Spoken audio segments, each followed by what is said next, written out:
This video, I'm going to go over a lab for Google Cloud called Cloud Storage Basics.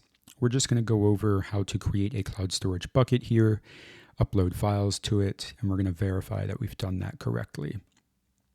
All right, so let's start the lab. I'm logged into my Google account in Chrome, and we're going to generate a lab.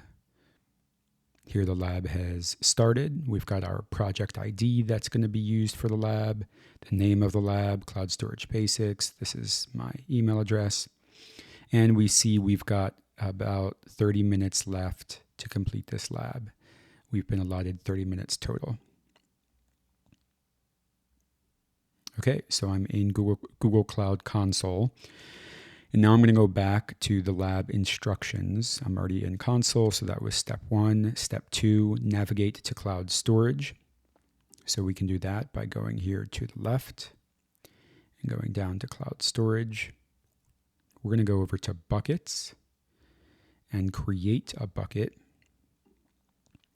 And we're later going to upload a file, which we need to download in order to upload it. So I've done that. Now creating a bucket. In order to later verify that we've completed this lab, we need to enter a name that starts with GCP lab bucket. And then we're going to add just some random characters to make it unique. For region, we're going to go with US Central 1. And for the storage class, we're going to keep that as standard. We're going to continue. We're going to uncheck soft delete policy, although that doesn't really matter. And then we're going to create our bucket. Now that we've downloaded this file, we can upload the file. The file has successfully uploaded. And we can go back here and validate that we completed the lab successfully. So I'm going to sign in with my Google account into this lab checker. And then I'm going to check that I completed the lab.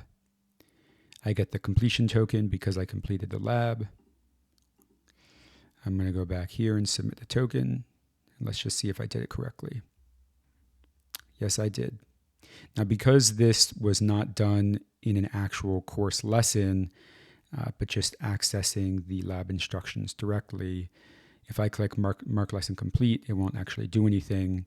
But in the actual course, this will mark your lesson complete, and you'll be able to proceed to the next lesson. Thanks for watching.